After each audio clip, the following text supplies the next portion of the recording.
Smart Impact vous est présenté par Jack World, le rendez-vous mondial dédié aux composites.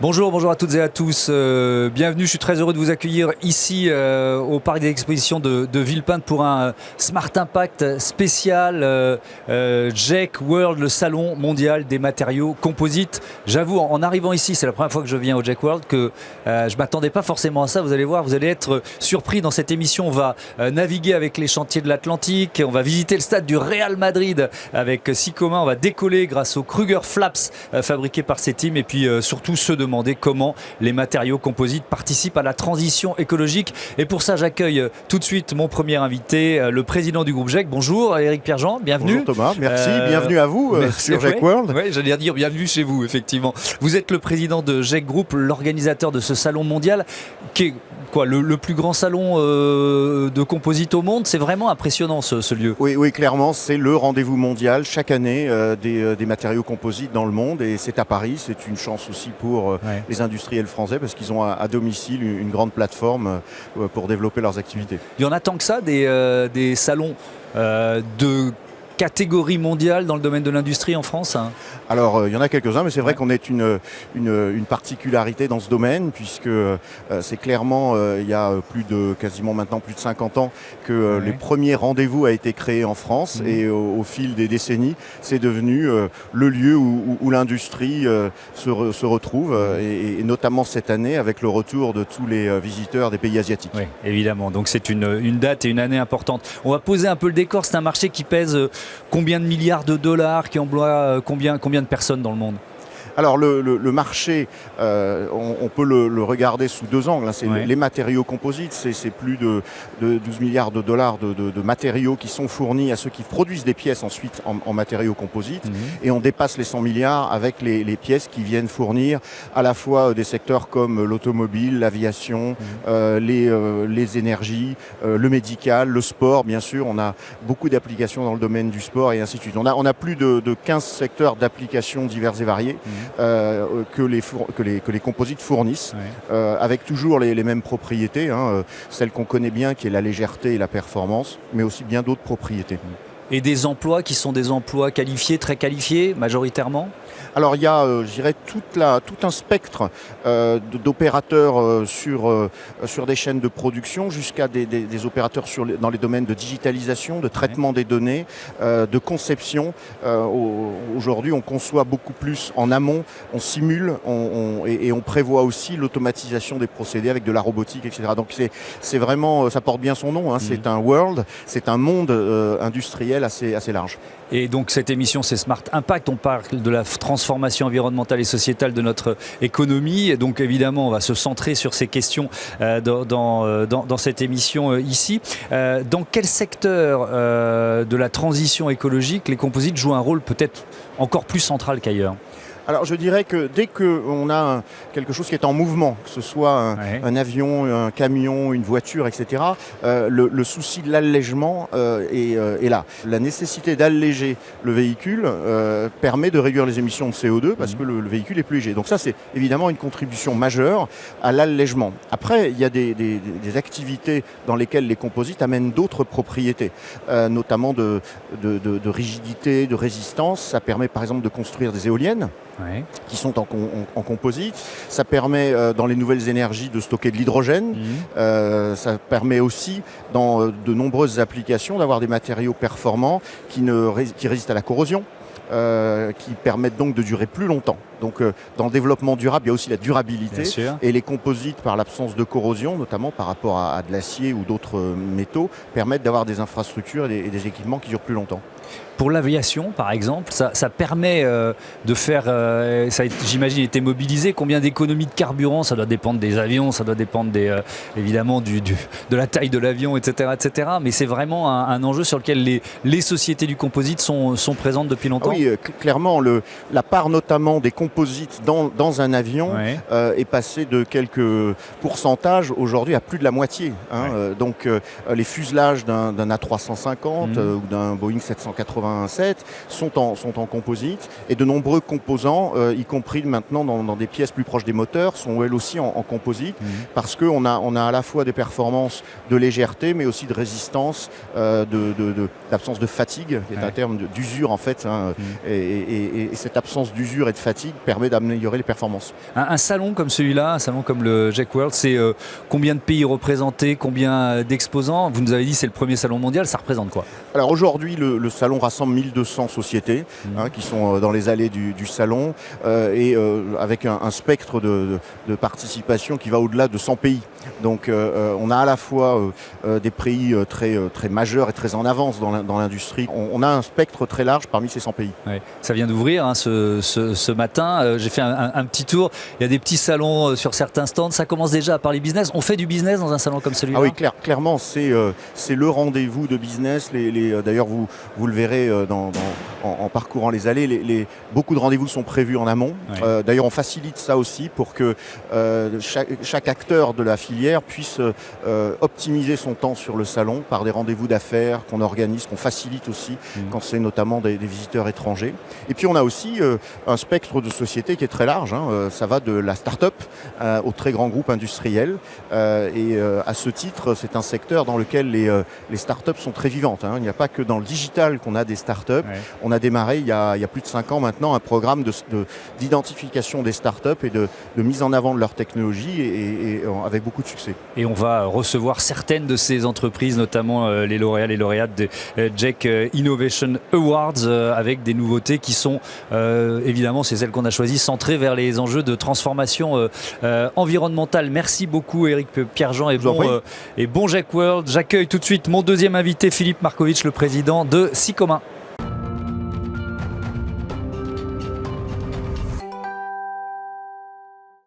Bonjour Philippe Markovitch, bienvenue. Bonjour. Vous êtes le président de Sycoma, le propriétaire de Map-Yachting Paint System, ce salon qui est vraiment impressionnant. C'est un rendez-vous important pour vous? C'est le plus grand salon mondial sur les composites, c'est le meilleur.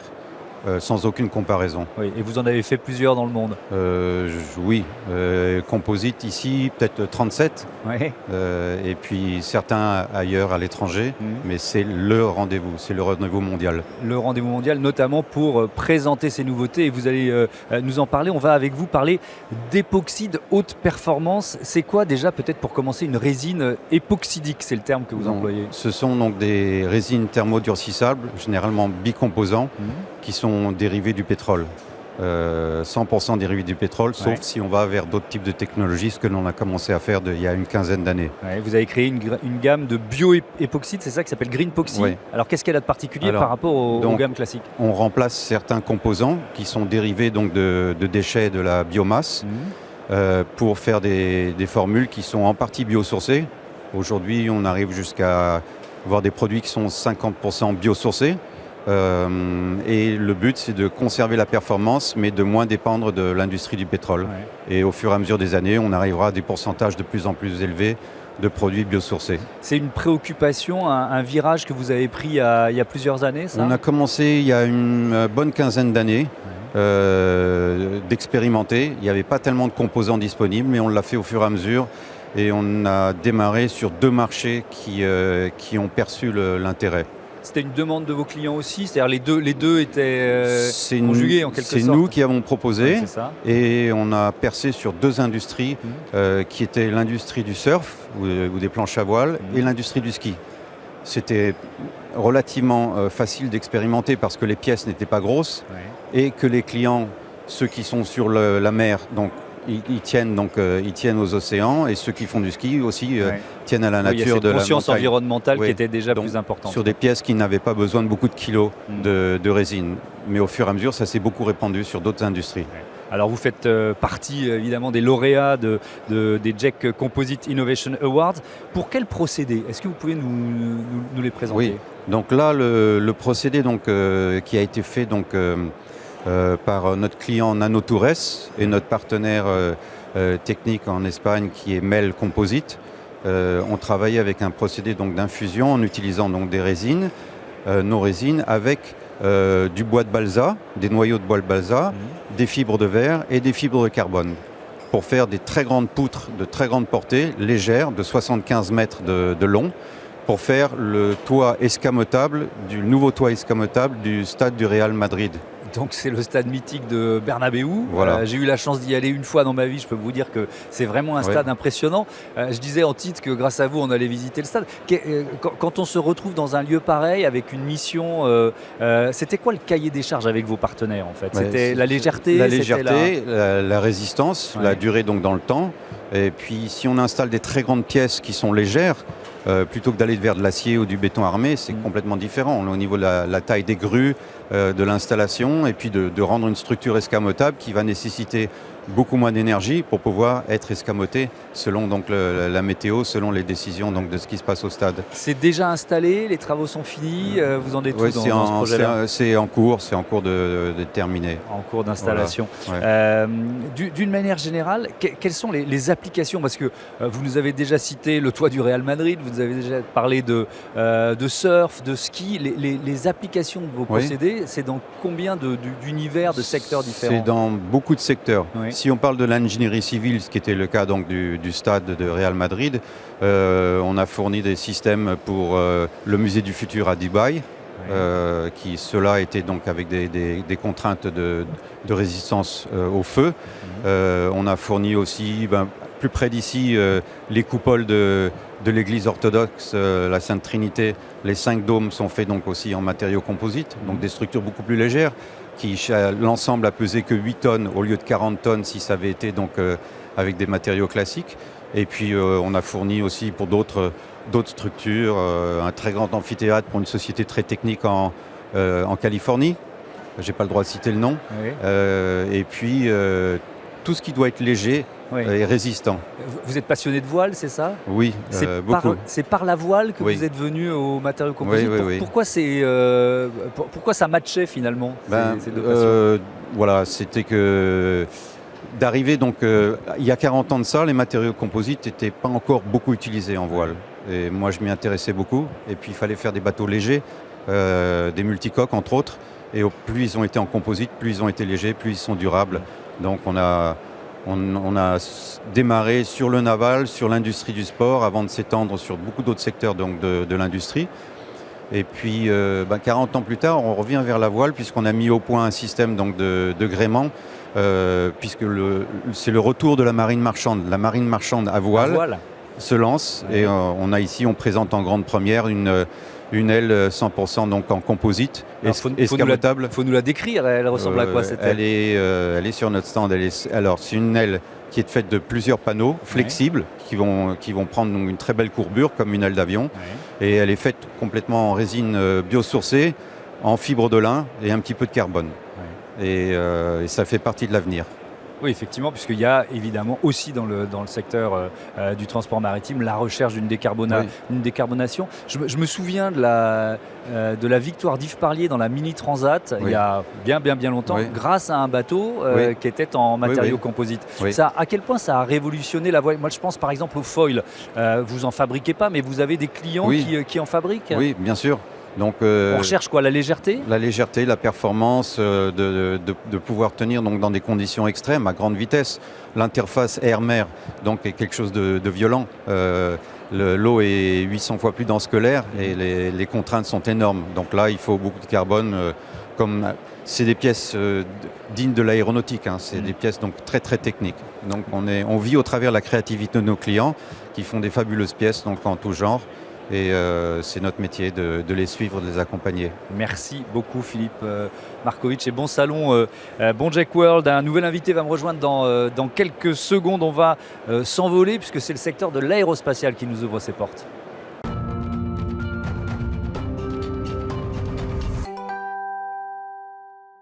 Bonjour Clément Calins, bienvenue. Bonjour. Vous êtes le responsable du département polymère et composite au CETIM. Question toute simple pour démarrer, c'est quoi le CETIM? Le CETIM, c'est un centre industriel, un centre technique industriel français de la mécanique. Ça regroupe à peu près 1200 collaborateurs, majoritairement techniciens, ingénieurs, mais qui travaillent tout simplement pour aider, supporter l'industrie mécanicienne dans sa globalité, puisqu'on trouve de la mécanique partout dans l'industrie. du déploiement stratégique jusqu'au déploiement technologique, jusqu'au dernier kilomètre. Donc, alors le département polymère et composite dont vous êtes le responsable, environ 80 personnes. On va rentrer dans le vif du sujet. Comment vous aidez les industriels à s'améliorer, notamment sur les enjeux environnementaux?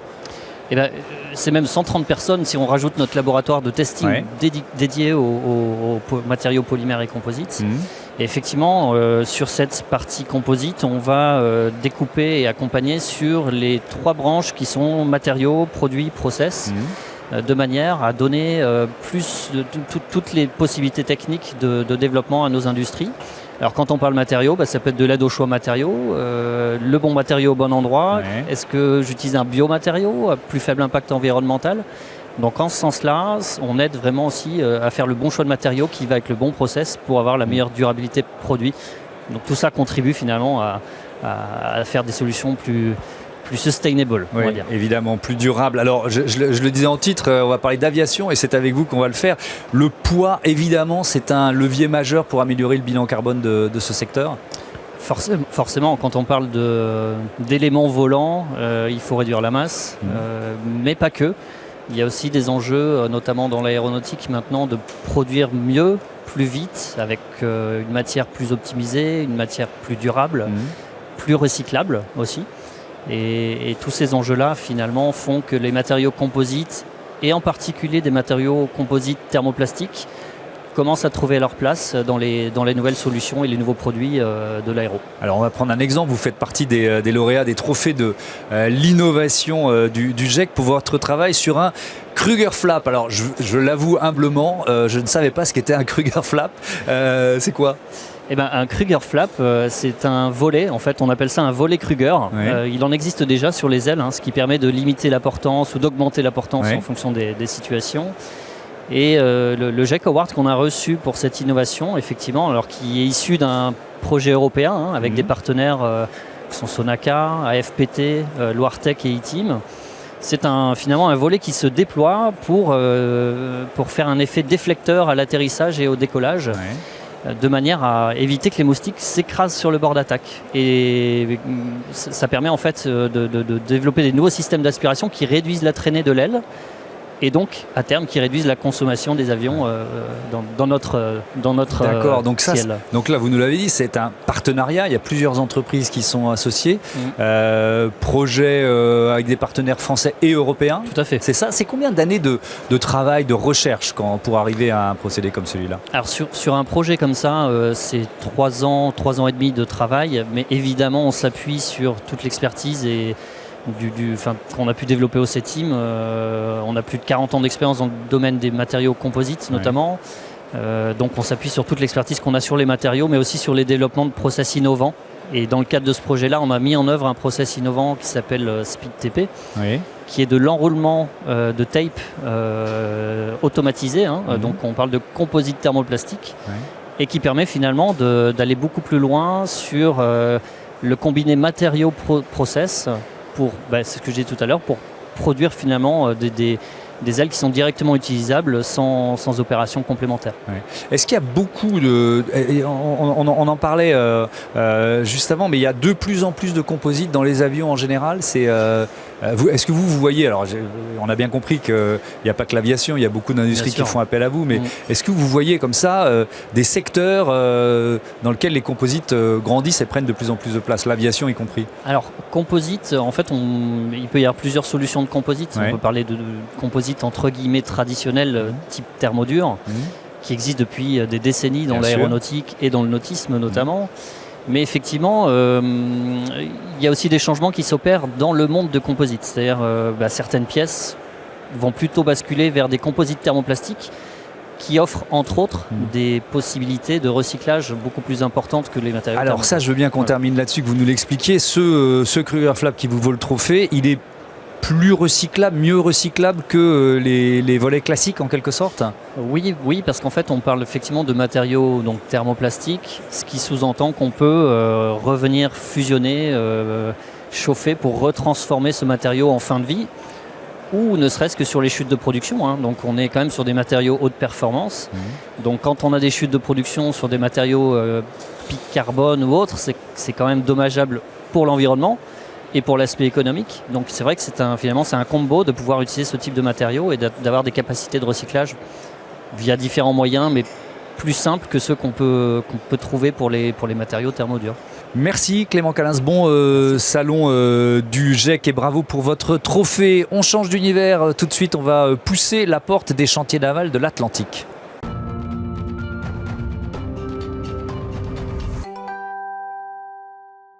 Dans ce Smart Impact spécial GEC World, j'accueille tout de suite Luc Talbouret. Bonjour, bienvenue.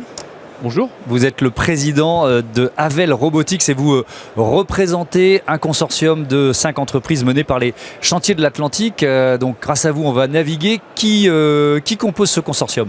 Donc ce consortium est composé en effet de 5 entreprises avec 4 entreprises de fabrication de pièces carbone, à savoir par ordre alphabétique. Havel Robotics, vous l'avez cité, CDK, les chantiers qui sont aussi à Lorient, Lorima qui est une fabrication de pièces carbone de mâts notamment à Lorient, et Multiplace qui se trouve à Vannes, et la société SMM Technologies qui est elle basée à côté aussi à Lorient et qui fabrique les moules. Voilà. Bon, donc on est dans une histoire bretonne. Exactement, on est dans une histoire bretonne avec bien sûr, je représente aujourd'hui les chantiers de l'Atlantique qui sont le donneur d'ordre et qui se sont associés à nous pour justement fabriquer ce grand mât de 20 tonnes et de 70 mètres. Que vous allez nous écrire dans un instant. Au sein de ce consortium, quel est le rôle d'Havel Robotics ? Qu'est-ce que vous fabriquez ? Qu'est-ce que vous faites exactement ? Alors je l'ai dit, SMM au tout départ fabrique les moules dans lesquels on va fabriquer les tubes. Les tubes sont fabriqués par CDK, Lorima et Multiplace. C'est des tubes de 24 mètres, des demi-tubes qui sont assemblés.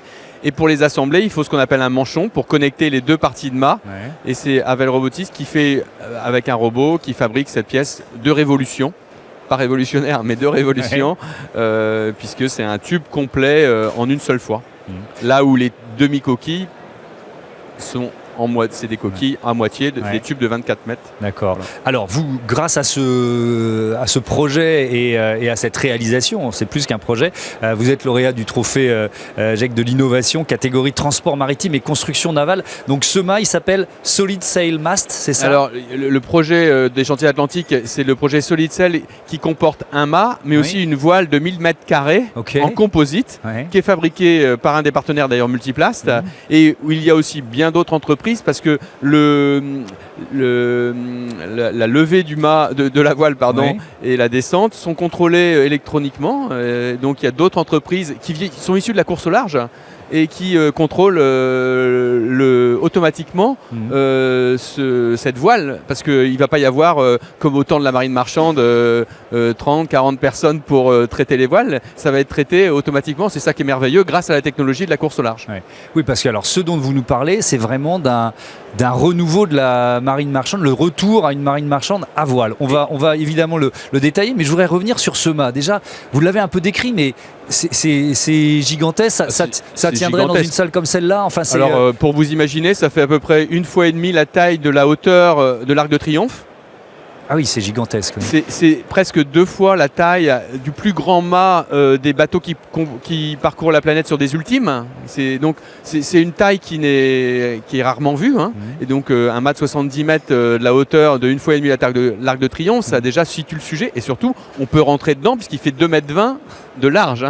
Donc voilà. Et donc ça a été dimensionné par un des partenaires de cabinet de calcul de structure à Nantes, Meka. Et puis je voulais citer aussi l'autre partenaire qui nous fournit le carbone, qui est la société Excel. Voilà. Et alors justement, donc c'est un mât 100% carbone, puisqu'on est au salon des matériaux composites. Donc il faut expliquer les avantages des matériaux composites pour un projet comme celui-là. Alors, vous imaginez, le mât il fait 20 tonnes. Si on avait dû le fabriquer en acier, il ferait plus de 100 tonnes. Donc les matériaux composites offrent une résistance et une légèreté qu'aucun autre matériau n'offre. Et donc c'est tout l'intérêt. Et la particularité de ce mât, c'est qu'il se bascule pour pouvoir passer, puisqu'au départ il a été conçu pour pouvoir passer sous les ponts, je termine ma phrase, puisqu'il a été conçu par les chantiers de l'Atlantique au départ pour fournir ses clients qui sont des navires de transport à passagers. Et les navires de transport à passagers, ils vont à New York. Et à New York, il faut passer le pont du Garigliano. Je me trompe de nom, mais c'est le pont qui est juste avant l'entrée de la Statue de la Liberté, je crois que c'est ça. Et du coup, il faut incliner le mât à 45 degrés.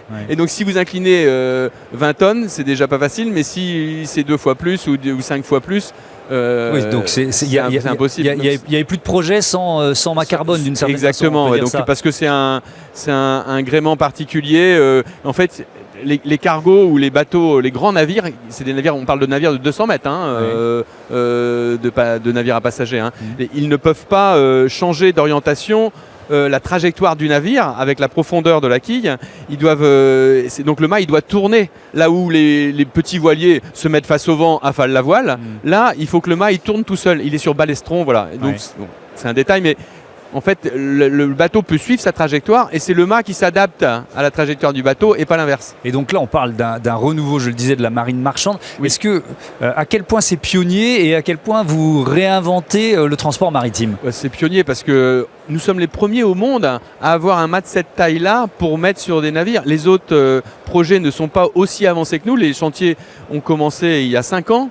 Jean Le Cam, qui est un salarié navigateur, avait été missionné par Eutelsat Attack pour faire des tests sur ces bateaux, mais c'était déjà il y a 5 ans. Et du coup, on est les premiers à réinventer le transport et grâce à l'objectif de consommer moins d'énergie, moins de gasoil pour faire simple, dans les bateaux. Et de réduire jusqu'à 40% la consommation de gasoil. Et donc ça va dans l'objectif du transport maritime décarboné. Ouais. Et donc ça veut dire quoi ? Ça veut dire que c'est des bateaux avec un grand mât une voile carbone, c'est un grand mât avec une voile de 1000 m² en composite, c'est-à-dire rigide, qui se plie comme on plie des volets, clac, clac, clac, clac, clac, de 1000 mètres, vous imaginez, sur 70 mètres, c'est le truc incroyable. Mais le mât, il existe. Vous passez sur le pont de Saint-Nazaire, vous voyez le mât. Et il y a une voile d'avant, un foc, voilà, et sur un bateau de 200 mètres, les chantiers ont prévu de mettre 3 mâts comme ça. Vous allez avoir 3 mâts de 70 mètres. Donc sur un bateau de passagers de 200 mètres, vous allez avoir 60 tonnes de carbone avec 3 fois 1000 m² de voile. Sur l'innovation, le procédé de fabrication, quelle est la part de robotisation d'un projet comme celui-là ? Alors, comme vous l'avez compris, les premiers tubes ont été faits à la main parce que c'est des tubes de 24 mètres. Mais l'ambition avec le marché qui est parti, parce que là il y a eu une commande des Chantiers de l'Atlantique avec l'Orient Express du groupe Accor qui a commandé 2 navires fermes. Ça a été fait donc ces premiers mâts à la main pour sur ces 5 premières années. Le premier mât a été fait à la main. Et l'ambition, c'est dans les 2 ans qui viennent d'ouvrir une usine qui va être automatisée avec des robots de drapage. Et c'est tout l'intérêt là où Havel Robotics joue son rôle, c'est qu'on a été les premiers à draper du carbone pour le secteur nautique et naval. Et donc on va transférer ce savoir-faire avec les Chantiers de l'Atlantique pour fabriquer ces mâts, parce que à la main on ne suivra pas la cadence nécessaire au marché qui est de plusieurs dizaines de mâts par an. Vous imaginez, ça fait 200 tonnes par an de carbone. Enfin, je ne sais pas si vous réalisez la quantité de carbone qu'il va falloir. C'est effectivement impressionnant et ça ouvre des perspectives qui sont radieuses. Merci beaucoup, merci Luc Talbouret et bon salon. Jacques Word, voilà, c'est la fin de ce Smart Impact spécial matériaux composites depuis le parc des expositions de Villepinte à l'occasion de ce salon. Jacques Word, je vais tout de suite partir faire un tour dans les allées. Salut.